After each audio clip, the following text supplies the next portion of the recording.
Bright learners! Hi! It's time for Chapter 10, The Turn of the Year. Let's go.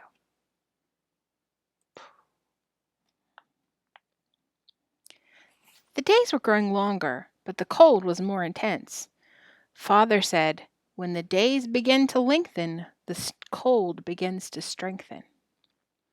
At last, the snow softened a little on the south and west slopes. At noon, the icicles dripped. Sap was rising in the trees, and it was time to make sugar. In the cold mornings just before sunrise, Almanzo and Father set out to the maple grove. Father had a big wooden yoke on his shoulders, and Almanzo had a little yoke. From the ends of the yokes hung strips of moosewood bark with large iron hooks on them, and a big wooden bucket swung from each hook. In every maple tree, Father had bored a small hole and fitted a little wooden spout into it. Sweet maple sap was dripping from the spouts into small pails. Going from tree to tree, Almanzo emptied the sap into his big buckets. The weight hung from his shoulders, but he steadied the buckets with his hands to keep them from swinging. When they were full, he went to the great cauldron and emptied them into it. The huge cauldron hung from a pole set between two trees. Father kept a bonfire blazing under it to boil the sap. Almanzo loved trudging through the frozen wild woods. He walked on snow that had never been walked on before, and only his own tracks followed behind him. Busily, he emptied the little pails into the buckets, and whenever he was thirsty, he drank some of the thin, sweet, icy cold sap. He liked to go back to the roaring fire. He poked it until the sparks fly. He warmed his face and hands in the scorching heat and smelled the sap boiling. Then he went into the woods again. At noon, all the sap was boiling in the cauldron. Father opened the lunch pail, and Almanzo sat on the log beside him. They ate and talked. Their feet were stretched out to the fire, and a pile of logs was at their backs. All around them were snow and ice and wild woods, but they were snug and cozy. After they had eaten, Father stayed by the fire to watch the sap, but Almanzo hunted wintergreen berries. Under the snow on the south slopes, the bright red berries were ripe among their thick green leaves. Almanzo took off his mittens and pawed away the snow with his bare hands. He found the red clusters and filled his mouth full. The cold berries crunched between his teeth, gushing out their aromatic juice. Nothing ever was as good as wintergreen berries dug out of the snow. Almanzo's clothes were covered with snow. His fingers were stiff and red with cold, but he never left a south slope until he had pawed it all over. When the sun was low behind the maple trunks, Father threw snow on the fire, and it died in sizzles and steam. Then Father dipped the hot syrup into the buckets. He and Almanzo set their shoulders under the yokes again and carried the buckets home. They poured the syrup into Mother's big brass kettle on the cook stove. Then Almanzo began the chores while Father fetched the rest of the syrup from the woods. After supper, the syrup was ready to sugar off. Mother ladled it into 6-quart milk pans and left it to cool. In the morning, every can held a big cake of solid maple sugar. Mother dumped out the ground golden brown cakes and stored them on the top pantry shelves. Day after day, the sap was running. And every morning Almanzo went with Father to gather and boil it. Every night Mother sugared it off. They made all the sugar they could use next year. Then the last boiling of syrup was not sugared off. It was stored in jugs down cellar, and that was the year's syrup. When Alice came home from school, she smelled Almanzo, and she cried out, "Oh, you've been eating wintergreen berries." She thought it wasn't fair that she had to go to school while Almanzo gathered sap and ate wintergreen berries. She said, "Boys have all the fun."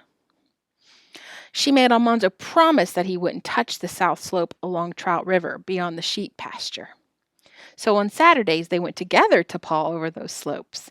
When Almanzo found a red cluster, he yelled, and when Alice found one, she squealed, and sometimes they divided, and sometimes they didn't, but they went on their hands and knees all over those south slopes, and they ate wintergreen berries all afternoon.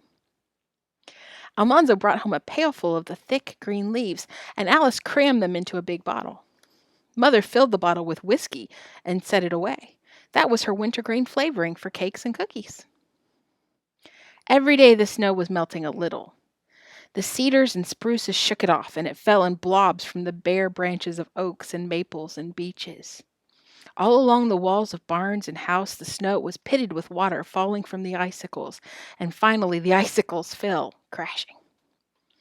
The earth showed in wet, dark patches here and there. The patches spread. Only the trodden paths were still white, and a little snow remained in the north sides of buildings and wood piles. Then the winter term of school ended, and spring had come. One morning Father drove to Malone. Before noon he came hurrying home and shouted the news from the buggy. The New York potato buyers were in town. Royal ran to help hitch the team to the wagon. Alice and Almanzo ran to get bushel baskets from the woodshed. They rolled them bumpity-bump down the cellar stairs and began filling them with potatoes as fast as they could. They filled 2 baskets before Father drove the wagon to the kitchen porch. Then the race began. Father and Royal hurried the baskets upstairs and dumped them into the wagon, while Almanzo and Alice hurried to fill more baskets faster than they were carried away. Almanzo tried to fill more baskets than Alice, but he couldn't. She worked so fast that she was turning back to the bin while her hoop skirts were still whirling the other way. When she pushed back her curls, her left hand left smudges on her cheeks. Almanzo laughed at her dirty face, and she laughed at him. "Look at yourself in the glass. You're dirtier than I be." They kept the baskets full. Father and Royal never had to wait. When the wagon was full, Father drove away in a hurry. It was mid-afternoon before he came back, but Royal and Almanzo and Alice filled the wagon again while he ate some cold dinner, and he hauled another load away. That night Alice helped Royal and Almanzo do the chores. Father was not there for supper. He did not come before bedtime. Royal sat up to wait for him. Late in the night, Almanzo heard the wagon, and Royal went out to help Father curry and brush the tired horses who had done 20 miles of hauling that day. The next morning and the next, they all began loading potatoes by candlelight, and Father was gone with the first load before sunrise. On the 3rd day, the potato train left for New York City, but all of Father's potatoes were on it. $500 a bushel. At $1 a bushel, he said to Mother at supper. "I told you when potatoes were cheap last fall that they'd be high in the spring." That was $500 in the bank.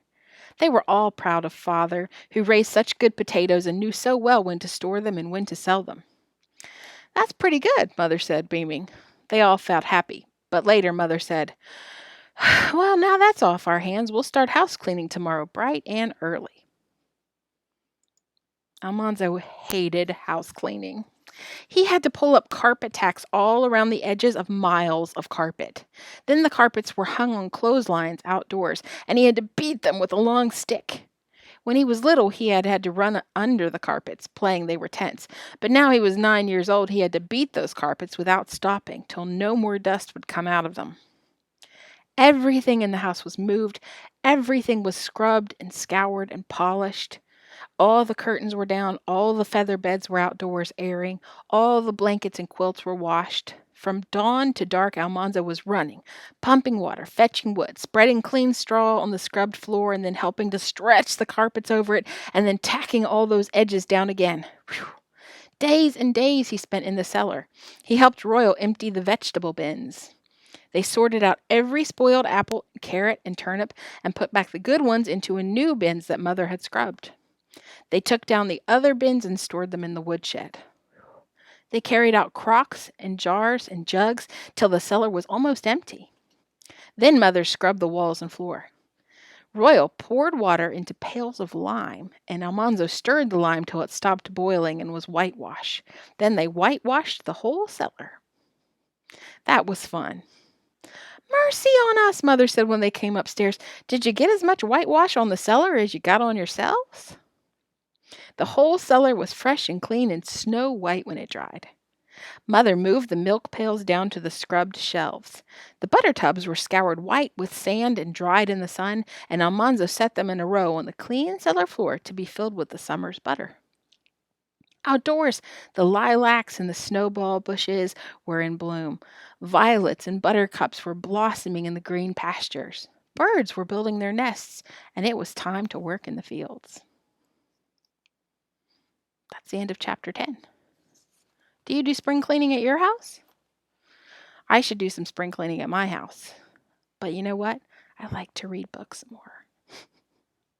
Okay, bright learners, I'll see you next time for Chapter 11, Springtime. Bye.